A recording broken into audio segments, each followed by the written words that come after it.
G'day and welcome back to another Dbz Dokkan Battle video. In this video we're going to be taking a look at the Ultimate Clash and how you can build for every single boss. We're going to start with Broly because he's the final one. You'll be watching my gameplay of me taking him on. But yeah, the rest I will be going through separately throughout the rest of the video. So in terms of this Ultimate Clash, it's definitely a bit of a step up, I think, personally speaking. I had to adjust my box and kind of raise the level. Previously, I've done the event with majority free-to-play, if not entirely free-to-play. But I did have to add in some older LRs and some better units overall this time around. I did notice that did feel like it was necessary. So Broly, just before I start talking about the event in general, Broly is pretty straightforward unit, if I can be honest.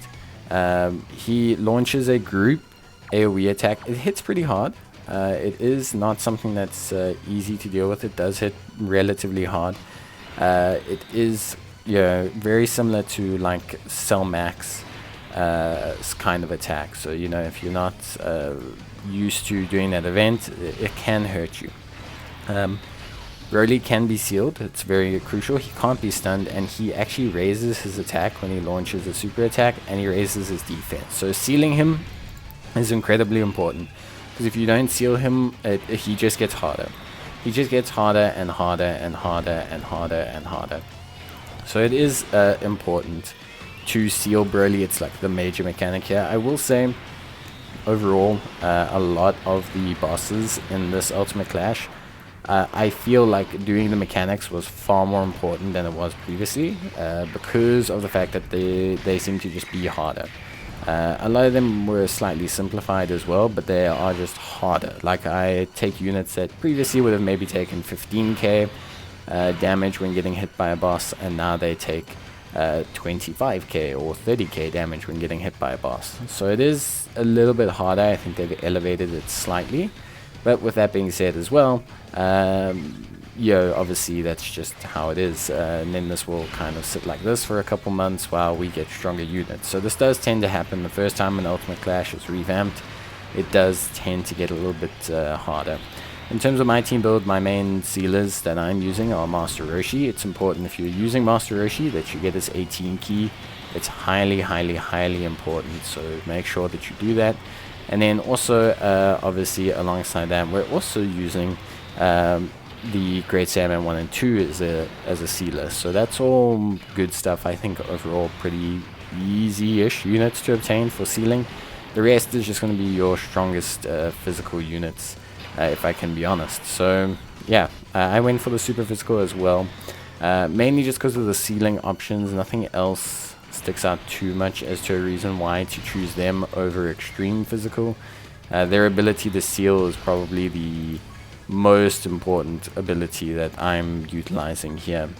But yeah, overall the level has definitely gone up. I had to redo this twice actually, because of the fact that I was adjusting my team on the fly to try and get the best kind of accessible kind of teams that I felt I could make. I could definitely down tune some of them a little bit and up tune some of them as well, but for the most part I definitely feel like you do just need to be a little bit better. By a little bit better I mean you do just need to upgrade your teams a little bit. So if you haven't looked at your Ultimate Clash box in a while, if you've been autopiling it like me for the last 2 or 3 months, it might be time to start throwing in some of those newer units, some of those newer free-to-play units, and just kind of take things from there, I think. But yeah, overall Broly is quite challenging.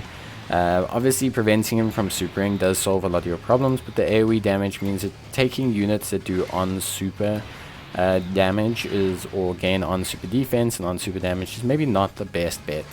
You are going to want to consider, possibly bringing just units that are strong in general on super. One thing I will say, Broly doesn't seem to attack the first slot too much, meaning he doesn't tend to attack beforehand too much. So generally it didn't look like I needed a first slot tank, but that could just be the RNG of my run as well. So Yeah, but overall I would say it was definitely a lot challenging. It was a lot of fun doing this Ultimate Clash. I do think it was a lot of fun. Overall, I do like the increase in challenge. As always, I run mono teams. I know some people don't like running mono teams. You'll see people run category teams. It depends on your box, but for me, mono teams are the ones that are most accessible to players. At least overall, for me, I find it to be the most accessible. And it's just because you can basically really try and build around the idea of a mono-based team. So yeah, for me at least, that's what I'm running with. But again, you might be different, depends on your box. But yeah, we're very much quite safe. Once we got the rotations going, once we got the you know, different units kind of kicking off, getting all of the seals and everything in place, we tended to have a pretty safe, pretty straightforward time, which I think is fine. For me, Broly was quite challenging. I lost him. If he supers you first up, it can be a little bit irritating. He hits very hard with the super. Like very, very, very tough. So it is quite a challenging fight. But again, although challenging, it is obviously still worth the time, I think, to do the content. The stones are still great, as always. The stones are always something that's really, really, really great. So yeah, for me, I do think like overall, yeah, it was definitely fun. But yeah, we're going to talk about the rest of the bosses now, very briefly, just talk about their weaknesses, how they operate, and a little bit about the team and why I built it that way. But yeah, so that was Broly. That's obviously everything done. We did technically do everything first time, but like I said, this was my third try while adjusting the teams on the fly, so understand that. Chaozu, he'll lock you in place and he's immune to stunning. I just went with the Ginyu Force team. I saved physical LR Ginyu for the Broly stage. You can tell Broly's going to be int because Chaozu is int. Then we have Duplicate Vegeta. He's immune to stunning. He also lowers attack with his super. He's prone to sealing, so I used good old Demon God Salsa to just seal him up and basically take things from there. Again, nothing too hard. The first two fights are really not too different from what we've been expecting. Mecha Frieza, he, immune to attack lowering. He'll also lower your attack. He's immune to defense lowering and immune to stunning. A lot of the bosses are susceptible to sealing, so you need to bring a lot of sealing super attack based units. Frieza is weak to them. Tapion is weak to them. Pretty much everyone is weak to them. Tapion as well is not immune to sealing, but he's immune to stunning. Basically the exact same as Frieza, really nothing too wild about him. Again, the Super 16 was a great tank for this. Really helped out, and we did have some sealing in the form of no one on this team. So this team was just brute force. Extreme int is relatively okay. These first, I would say, 2 rounds weren't too bad. Goku is a little bit of a step up. He does hit quite hard, especially on his super. He also lowers your defense, which is a huge problem for a lot of players. He massively lowers your defense by 50%. So he's also immune to sealing. So here I was fortunate enough to use the Babidi and the Dabura, or you can use units like Golden Frieza to really just soak up the attacks and just kind of deal with everything from there. So yeah, pretty good stuff. Pretty good stuff. Obviously, in terms of the rest, or at least in terms of the final stage, that's where things definitely took another step up. Gohan is also weak to sealing, but he can evade your attacks, and he'll also lower your defense quite substantially. This is a boss I had quite a few adjustments to my team for. My super in team was very weak, but some great sealing options really helped out here in the form of Giru, the Ribrianne, and of course the Rosie, so that did help us out a little bit as well. Then we had Bojack as well. I had to rapidly adjust my super tech team. My super tech team was very out of date, but again, I had to keep him sealed. He will also raise his defense by 30% for 1 turn, so if he supers you, he becomes very strong defensively. Overall, beyond that, there wasn't too much that we had to be concerned about.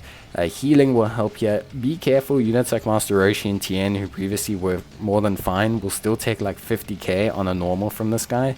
So he hits very hard. He can hit very, very hard. Then we had Super Saiyan Gotenks. So Super Saiyan Gotenks can fire multiple supers in a turn, and he also can stun you. So there's a couple things that you need to be aware of here.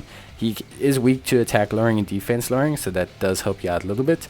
And he's weak to sealing. So you're going to want to keep him sealed, and then try and lower his attack and defense a little bit, especially his attack. It will help you out quite a bit. So if you can seal him and lower his attack, you should be more than fine. Fortunately, we have great free-to-play tanking options here, so we weren't too concerned. And then we have Boo. So Boo is, immune to, or weak to both sealing and stunning, but he has a higher level of evasion. He can evade quite a lot, and he does heal. It's very important to rather stun Boo than to seal him, because stunning him will prevent his healing. So try and stun him, because that's going to give you a lot more control over the fight overall, and you can have a lot better time. Boo can also hit very hard with his super, so you are going to have to be mindful of that and try and work your way around that. You're not going to want to get hit by his super, so be prepared for that. But yeah, that is basically it. That is everything you need to know. That is everything about the Ultimate Clash. Obviously, guys, great rewards if you do it. As you can see here, a lot of stones, 21 plus for doing each stage, so 1 for each stage. But yeah, that's it from me. See you next time. Bye.